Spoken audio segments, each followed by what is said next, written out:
अच्छा जी, इस लेक्चर में हम डिस्कस करेंगे classification of the blood disorder की एक टाइप कोआगुलेशन डिसऑर्डर को। ठीक है, इससे पहले हम डिस्कस कर चुके हैं ल्यूकोसाइट डिसऑर्डर्स क्या होता है, प्लेटलेट डिसऑर्डर्स क्या होता है, एरिथ्रोसाइट डिसऑर्डर्स क्या होता है। ठीक है, और उनकी फर्दर कैटेगरीज को अब इस लेक्चर में हम डिस्कस करेंगे कोआगुलेशन डिसऑर्डर क्या होता है। ठीक है, और उसमें हीमोफीलिया को डिस्कस करेंगे, एक्यूट हीमाथ्रोसिस को डिस्कस करेंगे, मसल हेमरिज देखेंगे, और इसके अलावा देखेंगे कि जब सीएनएस की इन्वॉल्वमेंट होगी तो उसके साइन एंड सिम्टम्स क्या आएंगे, जीआई इन्वॉल्वमेंट होगी तो उसके साइन एंड सिम्टम्स क्या आएंगे। ठीक है, और इसके अलावा हम डिस्कस करेंगे इलियोसॉस ब्लीड को हिप ब्लीड से किस तरह से डिफ्रेंशिएट करती हैं। ठीक है, तो वो हम अब डिस्कस करेंगे इस लेक्चर्स में।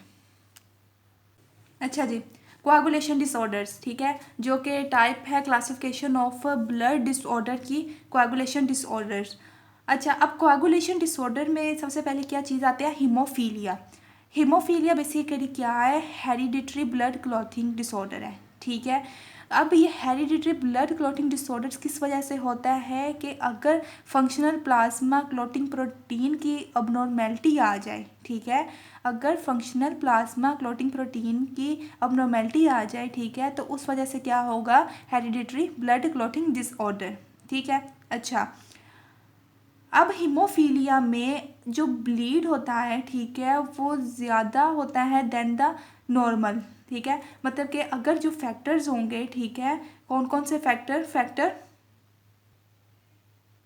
8 और 9। ठीक है, फैक्टर 8 और 9 अगर नॉर्मली जो एक्ट करते हैं, ठीक है, वो अब नॉर्मल हो जाएंगे तो उसमें अगर जो ब्लीड होगी, ठीक है, वो ज़्यादा होगी देन द नॉर्मल वन। ठीक है, तो हीमोफीलिया क्या है, हेरिडिटरी ब्लड क्लॉटिंग डिसऑर्डर है, जिसमें क्या होता है कि फंक्शनल प्लाज्मा क्लॉटिंग प्रोटीन जो सी है वो एबनॉर्मल हो जाती है। ठीक है, जिसको हम फैक्टर 9 और 8 भी बोलते हैं। ठीक है, और उसमें क्या होगा कि जो ब्लीड होगा, ठीक है, वो ज़्यादा होगा देन द नॉर्मल वन। ठीक है, तो ये था कोएगुलेशन डिसऑर्डर में हीमोफीलिया।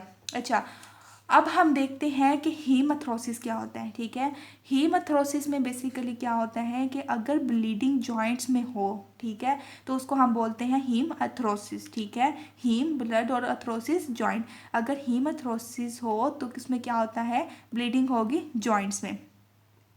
अब जो जॉइंट्स में ब्लीडिंग होगी इसकी वजह से क्या क्या होगा कि जो सी मोशन है, ठीक है, वो लॉस हो जाएगी। ठीक है, मसल एट्रोफी हो जाती है, आर्थोपैथी हो जाएगी। ठीक है, मतलब जॉइंट डिसीज स्टार्ट हो जाएंगी। ठीक है, और फ्लेक्शन कंट्रैक्चर्स हो जाएंगे। ठीक है, क्या क्या होगा, loss of the motion, muscle atrophy, arthropathy और फ्लेक्शन कंट्रैक्चर्स। ठीक है, अच्छा, अब इसके अलावा क्या होता है हेमेथ्रोसिस में, हेमेथ्रोसिस में जो पेन होगी, ठीक है, वो हमें बताएगी कि इसकी स्वेटी कितनी है। ठीक है, sweaty depends on the pen. ठीक है, पेन पे डिपेंड करता है कि हीमाथ्रोसिस की कितनी स्वेटी है। ठीक है, वो कौन से स्टेज पे है। ठीक है, तो ये था हीमाथ्रोसिस जिसमें क्या हो रहा है, bleeding in the joints.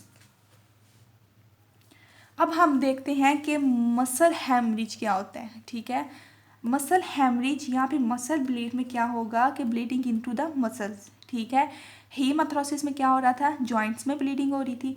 Muscle हेमरिज या मसल ब्लीड में क्या होगा, ब्लीडिंग इनटू द मसल्स। ठीक है, अब मसल्स कौन से इसमें इन्वॉल्व होंगे, वो होंगे फ्लेक्सर ग्रुप्स। ठीक है, फ्लेक्सर मसल ग्रुप जो से है वो मोस्टली इन्वॉल्व होते हैं। ठीक है, जिसमें आता है गैस्ट्रोनीमियस या फिर इलियोसॉस आ जाएगा। ठीक है, या फिर फोराम के जो फ्लेक्सर कंपार्टमेंट होगा वो इन्वॉल्व होगा। ठीक है, अच्छा, अब जोन से फ्लेक्सर मसल ग्रुप जोन से है वो इन्वॉल्व होंगे। ठीक है, तो उसकी वजह से क्या होगा कि हमें कौन कौन सी जोन से है ना वो कंडीशंस देखने को मिलेंगी उसमें। ठीक है, हिप फ्लेक्शन कंट्रैक्चर हो जाएगा। ठीक है, या फिर एक्विनस पोजीशन हो जाएगी फुट की। ठीक है, तो ये हमें डिफॉर्मिटीज देखने को मिलती हैं ड्यू टू द मसल हेमरिज। ठीक है,